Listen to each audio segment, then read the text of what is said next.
And joining us in Studio B this morning to talk more about wildfire season, which is a year-round thing. It is not just one specific time period. Captain Andrew Freeborn with the Kern County Fire Department. First of all, thank you for coming in this morning and talking about this. Thank you for having me, Mike. Coming in right on the heels of the Fort Fire. Just a quick wrap-up on that. Thankfully, not fueled by any winds, really winds through that one. Yeah, there wasn't a lot of significant winds to begin on the Fort Fire, but the winds did become a problem for the firefighters overnight. Had a large wind blowing from the south, and so the fire was really kind of moving side slope, moving north until about sunup. Then those winds calmed down, and then it was off to the races of seeing that fire run up the hill at that point in time. But it just goes to show all of these fires are so unique, absolutely unique. We know we're going to have a difficult time fighting fires that are there in the grapevine in the canyon because how steep it is. But now that we've seen from the Burrell, from the Palisades, from the Eaton fire, if you have winds on a fire, it is extremely, extremely difficult to fight that fire. Now, you've been very active this year. Would you call this the most proactive year when it comes to the controlled burns that you have the crews out doing? You know, I think it's safe to say Or is it typical? It's more and more what we're doing in the public view. For years, we've done a lot behind the scenes that a lot of individuals don't know about. We have crews that are working all through the winter months. But we now have a larger wildland program than we've ever had in our department's history.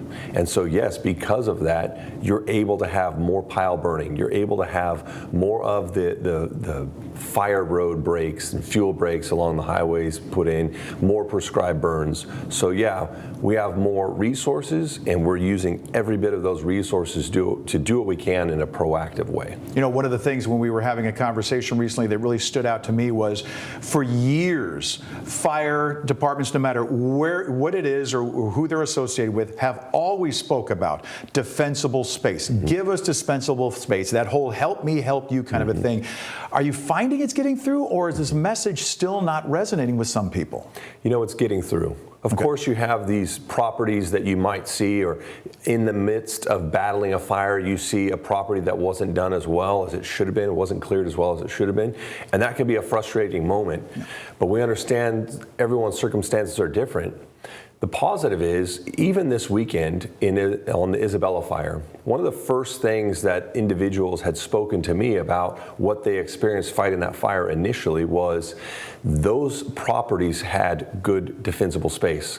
So you had that combination of multi-agencies responding together, the Kern County Fire Department, Bureau of Land Management, U.S. Forest Service.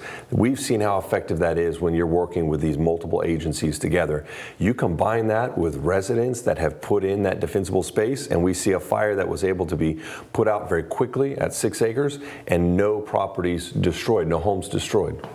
We are out of time, but I just wanted to touch on this real quickly. And you're getting a big help from the skies sometime next year? Huge help to our arsenal. We had that step forward with 412 EPX that we took delivery of just at the end of last year. Next year, we're going to be getting 2 Blackhawks converted into what we call as Firehawks, and they'll be able to deliver 1,000 gallons each whenever they're dropping water on these fires. So it's going to be a game changer for us here in Kern County. Very good. Captain Andrew Freeborn with the Kern County Fire Department. Appreciate your insight. Thanks for coming in. Thank you. All right.